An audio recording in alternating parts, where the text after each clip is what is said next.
Dah, yuk. Assalamualaikum warahmatullahi wabarakatuh. Waalaikumsalam warahmatullahi Waalaikumsalam wabarakatuh. warahmatullahi wabarakatuh. Selamat sore para peserta seminar pada sore hari ini. Jadi pada seminar kali ini kita akan membahas mengenai hasil penelitian biologi yang berjudul Pengaruh Hama Walang Sangit terhadap Pertumbuhan dan Perkembangan Tanaman Padi. Anggota dari kelompok ini yaitu berasal dari kelas 12.5. Yang pertama, Ayasi Davidia nomor absen 7. Selanjutnya, Konsa Nabila nomor absen 19. Selanjutnya, Muhammad Raisa nomor absen 21. Lalu Novia Gita nomor absen 27. Lalu Rasya Alia nomor absen 29. Dan Sabira Rizka nomor absen 32. Nah, untuk penyampaian materi akan disampaikan oleh Ayasi Davidia. Kepada Ayasi Davidia dipersilakan.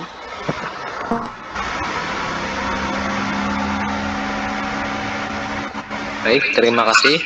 Untuk yang pertama, latar belakang. Kenapa kita memilih tanaman padi sebagai objek penelitian atau observasi. Yang pertama yaitu karena Indonesia merupakan negara agraris terbesar kedua di dunia, sehingga hampir sebagian besar wilayah di Indonesia merupakan daerah pertanian. Tanaman padi merupakan tanaman potensial yang dihasilkan oleh masyarakat Indonesia untuk dikembangkan dan dibudidayakan dengan baik secara terus-menerus. Hampir seluruh penduduk Indonesia memenuhi kebutuhan pangannya dari tanaman padi. Jadi dikarenakan permintaan dari masyarakat Indonesia yang menggunakan padi sebagai bahan pangannya,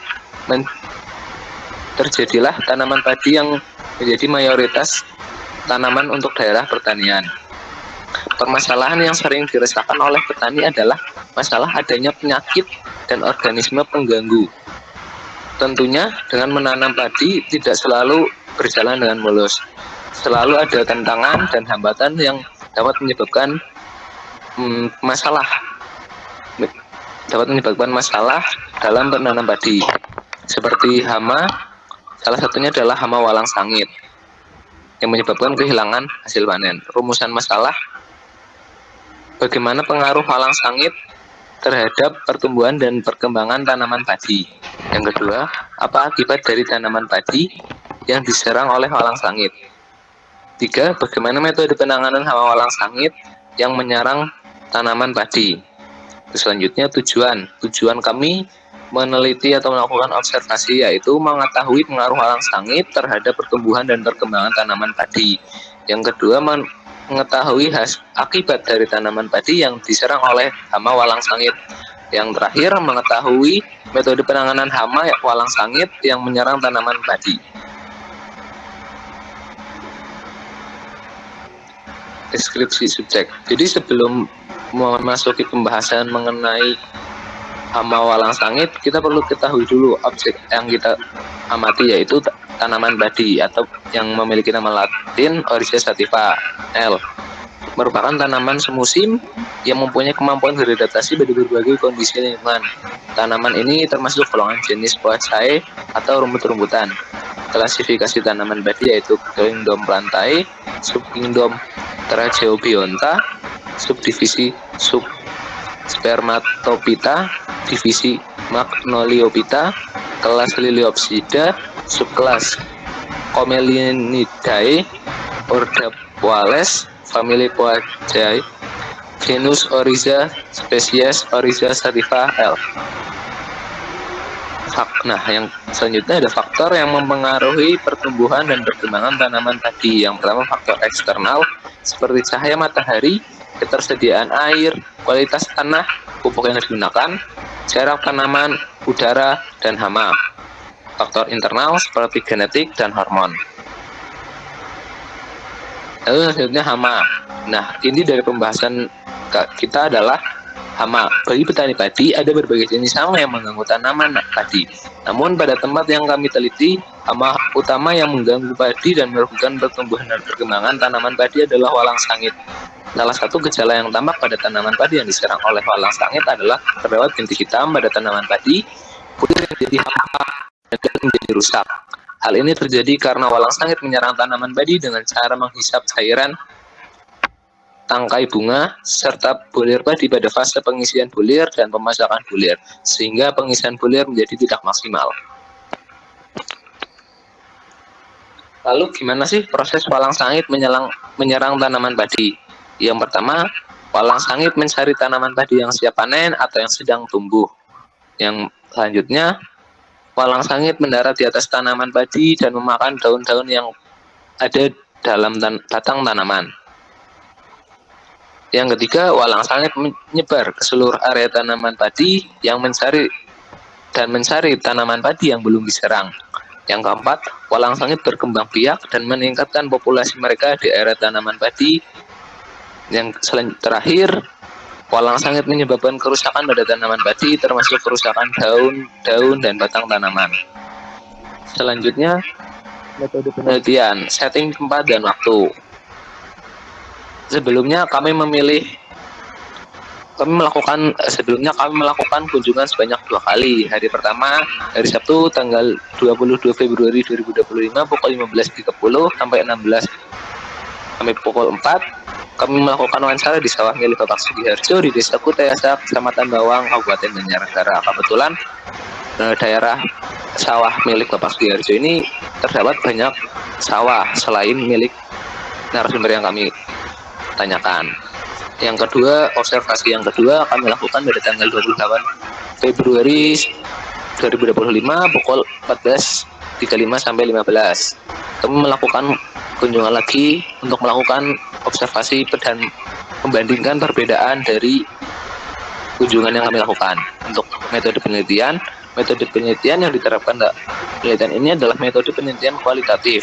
Menurut Laksmi J. Molong, metode kualitatif adalah sebuah penelitian ilmiah yang bertujuan untuk memahami sesuatu fenomena dalam konteks sosial secara alami dengan mengedepankan proses interaksi komunikasi yang mendalam antara peneliti dengan fenomena yang ingin dibahas, atau yang biasa diketahui dengan metode wawancara. Nah, untuk yang selanjutnya teknik pengumpulan data seperti wawancara, observasi, dan studi literatur di perpustakaan sekolah untuk menambah sumber bacaan yang akan digunakan dalam penelitian. Selanjutnya ada tahapan penelitian. Yang pertama, kami menentukan metode observasi yang akan kita gunakan atau kita memilih praktek. Nah, kita memilih metode observasi saja dan menentukan tempat dan narasumber. Menyiapkan pertanyaan yang akan kita gunakan untuk menanyai narasumber, melakukan wawancara dan observasi pada tanggal yang sudah disebutkan, lalu mengumpulkan data hasil wawancara. Yang selanjutnya ada hasil dan pembahasan. Pembahasan yang pertama, pembahasan walang sangit terhadap pertumbuhan dan perkembangan tanaman padi. Walang sangit adalah salah satu jenis hama yang sering menyerang sawah para petani. Salah satunya yaitu sawah milik Bapak Sugiharjo. Selaku narasumber yang kami tanyai, hama ini dapat menyebabkan kerusakan pada tanaman padi, sehingga dapat mempengaruhi pertumbuhan dan perkembangan padi. Pengaruh walang sangit terhadap pertumbuhan padi yaitu pengurangan tinggi tanaman, pengurangan jumlah daun, dan pengurangan jumlah bunga. Pengaruh walang sangit terhadap perkembangan hama padi yaitu pengurangan kualitas biji, pengurangan kemampuan tanaman untuk beradaptasi. Akibat dari tanaman padi yang diserang oleh walang sangit. Hama walang sangit merupakan salah satu ancaman utama dalam budidaya padi, terutama pada fase generatif tanaman. Serangga ini merusak tanaman dengan cara menghisap cairan dari bulir padi yang sedang berkembang, sehingga menyebabkan pengisian bulir tidak maksimal. Akibatnya banyak bulir menjadi hampa, berwarna coklat, mengalami penurunan kualitas serta kuantitas hasil panen. Selain menurunkan hasil panen, walang sangit juga berkontribusi terhadap penurunan kualitas beras. Bulir yang terserang biasanya berwarna dan menghasilkan beras yang aromanya tidak sedap. Hal ini tentu berdampak pada harga jual dan kualitas panen, dan mengaruhi penghasilan para petani. Lalu selanjutnya, metode penanganan hama walang sangit. Setelah tadi dijelaskan dampak dari walang sangit, tentunya para petani mencari solusi agar mereka dapat mengatasi hama walang sangit. Fenomena walang sangit yang penanganan hama walang sangit yang dilakukan Bapak Sugiharjo yaitu penanganan walang sangit secara kimiawi. Pengendalian walang sangit secara kimiawi adalah pengendalian yang dilakukan dengan cara penyemprotan insektisida kimia. Insektisida yang digunakan Bapak Sugiharjo yaitu Starban. Menurut Bapak Sugiharjo, keunggulan dari Starban ini adalah mengandung dua bahan aktif dalam satu formulasi sehingga lebih praktis dan ekonomis. Selain itu, Starban juga sangat efektif mengendalikan hama tanaman dengan konsentrasi yang lebih kecil sehingga dapat menghemat biaya. Cara menggunakan insektisida Starban ini yaitu dengan cara penyemprotan ke tanaman padi. Penyemprotan dilakukan selama 7 hari sekali sebanyak 3 kali berturut-turut. Bapak Sugiharjo juga menggunakan filia untuk tanaman padinya. Filia merupakan fungsida protektif untuk mengendalikan penyakit bias Tricolaria oryzae pada tanaman padi. Filia tidak saja mengendalikan penyakit bias yang sering terjadi pada tanaman padi, tetapi juga membuat batang lebih kuat, penampilan daun dan tanaman lebih hijau, dan memberikan peningkatan hasil yang signifikan. Penggunaannya disarankan pada umur 20, 30, 40, dan 60 hari setelah tanam, diaplikasikan 3-4 kali dalam satu musim tanaman padi. Lalu selanjutnya ada kesimpulan, hama walang sangit adalah salah satu hama yang dapat menyebabkan kerusakan pada tanaman padi sehingga mempengaruhi pertumbuhan, pertengahan, dan perkembangan padi. Serangan walang sangit dapat menyebabkan bulir padi menjadi hampa, berwarna coklat, menghasilkan beras dengan aroma kurang sedap dan menurunkan hasil panen secara drastis. Selain itu, kualitas beras yang dihasilkan juga mengalami penurunan sehingga berdampak pada nilai jual yang merugikan petani. Penanganan walang sangit dapat dilakukan dengan berbagai cara. Salah satunya adalah penggunaan secara kimiawi menggunakan insektisida Starban dan filia yang digunakan oleh narasumber kami. Pengendalian walang sangit secara kimia dapat dilakukan dengan penyemprotan insektisida pada tanaman padi secara bertahap. Lalu daftar pustaka sumber-sumber bacaan yang kami gunakan untuk memperkuat atau menambah argumen, menambah pengetahuan yang digunakan dalam penelitian kami. Mungkin cukup sekian seminar hasil penelitian biologi yang dilakukan kelompok kami. Terima kasih, saya kembalikan ke moderator. Terima kasih kepada Ayah Sugati yang sudah menyampaikan materi seminar hari ini. Semoga dengan materi yang sudah disampaikan dapat menambah wawasan bagi kita semua. Terima kasih. Sebelumnya saya minta maaf apabila ada salah kata. Wassalamualaikum warahmatullahi wabarakatuh. Waalaikumsalam warahmatullahi wabarakatuh.